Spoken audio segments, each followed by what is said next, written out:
టర్కీని చావు దెబ్బ కొడుతున్న భారతీయులు. భారత్ పాకిస్తాన్ మధ్య ఉద్రిక్త పరిస్థితుల సమయంలో ప్రపంచంలోని చాలా దేశాలు ఉగ్రవాదాన్ని ఖండించాయి, భారత్కు మద్దతుగా నిలిచాయి. అయితే కొన్ని దేశాలు ఉగ్రవాదాన్ని పెంచి పోషిస్తున్న పాకిస్తాన్కు మద్దతు తెలిపాయి. వాటిలో టర్కీ ఒకటి. ఈ నేపథ్యంలో పాకిస్తాన్కు మద్దతిస్తున్న టర్కీపై భారత వ్యాపారవేత్తలు విరుచుకుపడ్డారు. టర్కీని నిషేధించండి అని నినాదాలు చేస్తూ వ్యాపారులు టర్కిష్ యాపిళ్లను బహిష్కరించారు. ఫలితంగా ఇరాన్ నుంచి వచ్చే యాపిల్స్ ధరలు పెరిగాయి.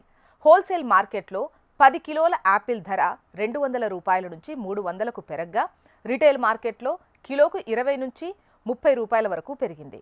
పాకిస్తాన్కు టర్కీ మద్దతివ్వడం వల్ల భారత వ్యాపారవేత్తలు తీసుకున్న నిర్ణయంతో టర్కిష్ యాపిల్స్ బదులుగా ఇరానియన్, వాషింగ్టన్, న్యూజిలాండ్ యాపిల్స్కు ప్రాధాన్యత ఇస్తున్నారు.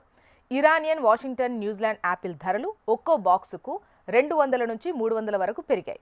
నిజానికి యాపిల్ మార్కెట్లలో తక్కువగా లభిస్తున్నప్పటికీ ఇండో పాకిస్తాన్ యుద్ధంలో టర్కీ పాకిస్తాన్కు మద్దతు ఇచ్చిందనే కారణంతో వ్యాపారవేత్తలు టర్కీ యాపిల్స్ను నిషేధించారు. మనకు టర్కీ అనగానే అందమైన లొకేషన్స్ గుర్తొస్తాయి, చాలా సినిమాల్లో కూడా మనం చూసాం. ఇప్పుడు మన భారత పర్యాటకులు కూడా టర్కీని సందర్శించడానికి ఇష్టపడడం లేదట. సో మొత్తానికి సాయం చేసిన మన దేశాన్ని మరిచి పాక్కు ఆయుధాలమ్మి వ్యాపారం చేద్దామనుకుందో లేదంటే సాయం చేద్దామనుకుందో కానీ టర్కీకే ఇబ్బందికరంగా మారింది.